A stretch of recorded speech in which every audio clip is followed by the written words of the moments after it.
Welcome to the Think Tank Live. We've got a very, very special episode today. With me, I have Andrew Coulson and Brian Cannan. Hello, gentlemen. Hi, Lucas. We're going to set the scene. So we've listed a property for sale. Now we need to strategise on price, and we also want to set our campaign up for success. That's what we're going to talk about today. So, gentlemen, let's set that picture or paint that picture. We've gone through the listing presentation. Do we then, after they've signed the agency agreement, now talk about what we're going to do in terms of price and how we're going to price or take the property to the market?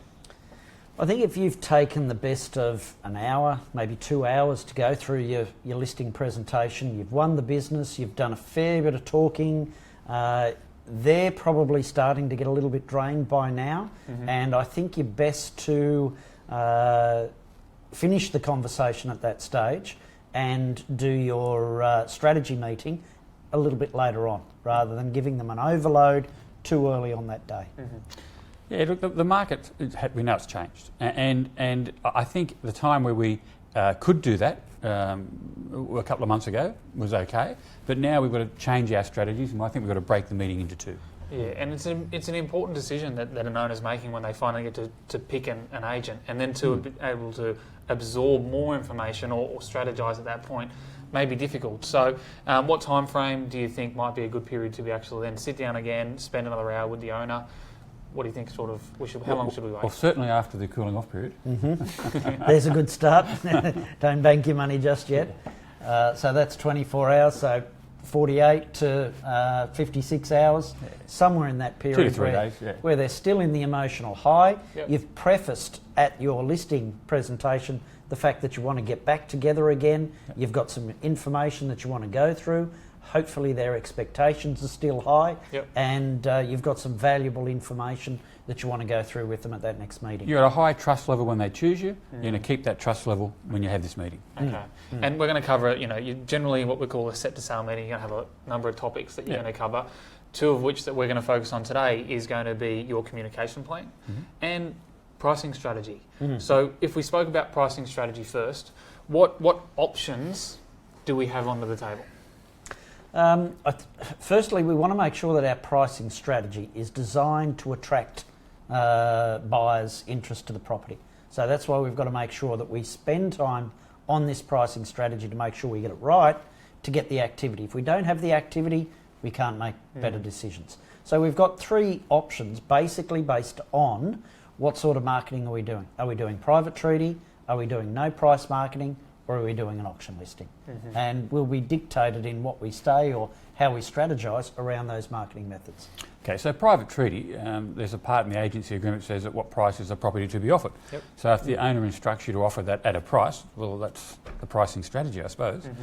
But then you've got, in private treaty, you don't have to just put a price on it. You can still put a range on it. Okay, and so private treaty, we're going to be a little bit more tied down to what we actually say in the price to be marketed for sale. In auction, however, in an auction campaign, what are our options there? Well, for a long time we've marketed the property. Auction has been no price marketing. We've been reluctant to give any guide or any indication throughout the program. We let the property be determined through competition, and that's the way that we've gone with a lot of our buyers. Unfortunately, they haven't been impressed by that, but we have done a lot of no price marketing through the auction program.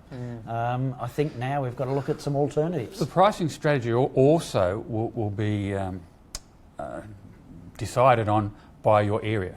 Okay, the feedback you get from buyers on how they'd like their pricing strategy as well. So I was up the Blue Mountains a month ago, and the agent up there said to me, for our auctions, we have to put a price guide on it because people aren't going to drive 2 to 2.5 hours to look at property without having a guide on it. He said it cuts our inquiry down immensely. So it also depends on your area. Okay. And I don't think, as Andrew mentioned, as the marketplace, craves that transparency wherever possible. But say you get in a predicament where, where your owner's price or where their goal price may not sit in where your estimate may be. How do we handle that? You've got to ask that. You've got to make that commercial decision yourself. Being the option, do we run the first week without a price, gather the feedback rather from the marketplace, and then set a price the week after? How does that sit in your books? We don't want to be seen to be the agent that's listed the property and then our goal is to get them to reduce their price. We want to focus on the fact that the market is the one that will determine the amount of activity, and the buyers will ultimately, through competition, decide what the price will be. So we want to design a strategy that is going to get maximum number of buyers through, get them emotionally attached, make them compete, and we get the best result. So we want to make sure that by encouraging them, being transparent with information, and our dialogue is so critical in this situation, where we need to have good dialogue around welcome. Here's some comparables, or the property's on the market in a few weeks' time. Sorry, it'll be going to auction in a few weeks' time. Where do you see value for this property? Our dialogue is crucial.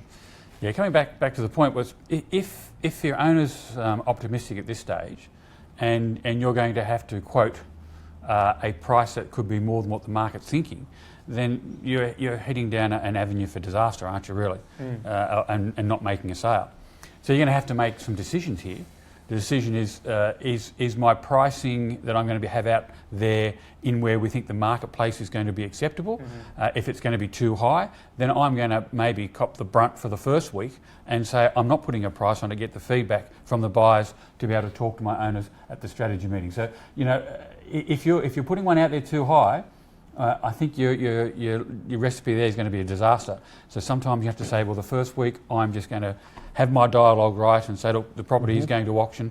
I'm happy to put a price out here next week. We just want some feedback. My owner's really keen of selling. They've spent $7,000 on advertising. If you can give me some feedback, and if the price is really concerning you, I'll personally ring you and let you know when we start putting a price on it. So it's about having the confidence of what you're going to do. And then obviously you're delving down the path of, you know, building a relationship with that buyer as well. You know, promising something that you're going to get back to them and that sort of thing, which is so important in this marketplace. Buyer relationships have certainly come up in the world in real estate at the moment, hasn't it? I mean, you've got to build that relationship with them. And if you don't start building that relationship with them, you're not going to get the feedback you want. That's the difficult part. Without you giving some feedback to them, they don't tend to give feedback to you either. I mean, we've had some buyers that have regularly come through open houses that we have. We should have built a pretty good relationship. You're going to be seeing the same faces week in, week out. So we want to be able to maintain that relationship, and hopefully you've built the trust with them over that period of time that you can explain logically, this is the process that we're going through. It's a changing marketplace. We're wanting to see where this property represents good value, and we can get there. Some agents are using the buyer's agent's ability to come in and actually see what their buyers would say about the property and where it sits in the marketplace in that first week. So they're actually, the buyer's agents are actually helping, looking at where the property is and what buyers that have and what price range they see that it sits in. And that's a very good idea at the moment. And then obviously we're going to collate all of that information, and like we mentioned in the set to sell, we're going to talk about pricing strategy and a communication plan. The communication plan might even consist of, you know, obviously maybe vendor meetings every week, and this is where you can bring that sort of information up. Now, obviously, in a couple of think tanks ago, we spoke about in these meetings talking about an activity report and a market report. Activity report, Andrew, is going to consist of what? Well, it is. We're trying to determine how many people are we reaching. Yep. Is our marketing working? Are we being productive in getting the feedback that we need, able to make an educated decision? We can't expect them to listen to information if we're not gathering enough information. So we need to have our activity reports which demonstrate things like how many people came through 3 months ago, how many people are coming through today, how many internet hits did we get at that time, what are we getting today? Yep. So we're able to monitor not only if that's coming in, but what the response is. So get a gauge on what activity we're getting coming through. And then marketing reports become imperative as well, don't they, Brian? Absolutely. That's probably the most important report right now that you'll be talking to your owners. Looking at the market, looking at what's being listed, looking at what's being sold. They're making decisions on price without you. You need to put the market in front of them and say, this is what the market is saying about your property. This is what's happening in the marketplace. We had an auction on Saturday where the property 2 doors down sold for $1.5 million 4 or 5 months ago, and this property we're auctioning was a better property. But we know the market's changed in 4 or 5 months. The bidding got to 1.45 and the owner said no because he's not understanding that the market has changed, or if he is understanding, he's not accepting that the market has changed. So there's a difference between understanding from a vendor and also accepting. And that's where the communication process comes in. You need to put all the information on the table. You know, if you've just listed that property a week ago and 3 other properties have come on the market, that makes it a little bit more difficult to sell. If 3 other properties just sold, and you just put yours on, that makes it a bit easier to sell. So we've got to have that information for the vendor so they can rationalise it with you. Yeah, well, and you said, like, as you said, they're going to see it anyway. Yep. But you wanted them to make a decision on that, on their competition with you there. Absolutely. Yeah. There's lots of data With out your there guidance. available at the moment. I mean, you've got your clearance rates that are an obvious sign of where it's going. You've got experts on television. You've got newspaper articles. There's plenty of data out there that you can get that's going to support this as another marketing. yeah, we've even got an article from Dr. Andrew Wilson that I'll comment later down below if you want to have a look at it. It talks about how even some of the stronger areas are underperforming. So no matter what marketplace you're in, you can show them that your owners. This is happening across the board, not just in this particular suburb. So I'll do that certainly after the end of this. These are difficult conversations that we have to have, but it's not us that's having the conversations. It's a market that's got to have the conversation. And that's key. We want our owners to see the marketplace, and that's why in these vendor meetings, you know, one of the most important questions that you can ask is: are you comfortable with what I'm doing, and are you comfortable with what the company's doing in representing your house, you know, to the marketplace? It's a big question. And why? It's a big question because at the moment, if the owner feels that the company or you is not representing the property the way they like it, then they're saying we're not getting the price because of the agent, not because of the market. Yep. But if they can say that my agent's doing everything possible, then I have to listen to the market if I want to sell. That's the whole critical point right now. If you're doing something where they can say it's you, and then they have to listen to the market, or I do is flick that agent and get another agent, then that's what they'll do. Exactly right. But if they can say my agent's done everything possible, then the only way I'm going to sell is by listening to the marketplace. You get a chance of making more sales. That's it. And it's got to be a logical progression of explaining what the process is. This is why we're doing it at the Set to Sell meeting.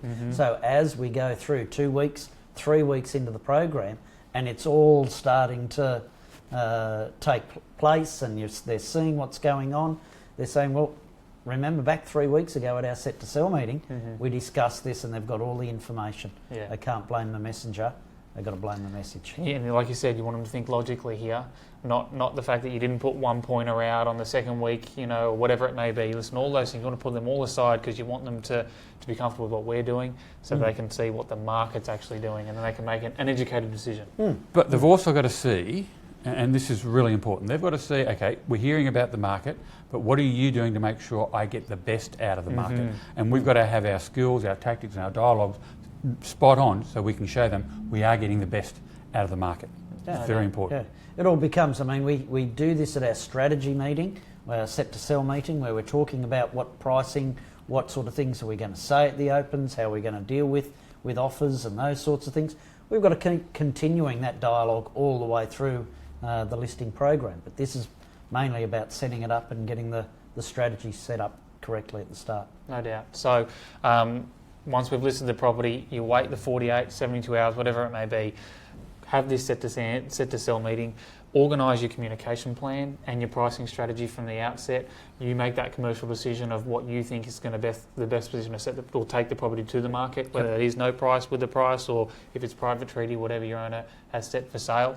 And like you said only the other day, that, you know, it's a bit like a surgeon. You know, just because you follow every procedure and every step doesn't mean it's always going to work in that sense. But at least you've got a plan and a goal from the outset to be able to work to. So, I think a lot of it is around having the right strategies, being comfortable in what you're going to be saying, whether around pricing that first week that you're open for inspection.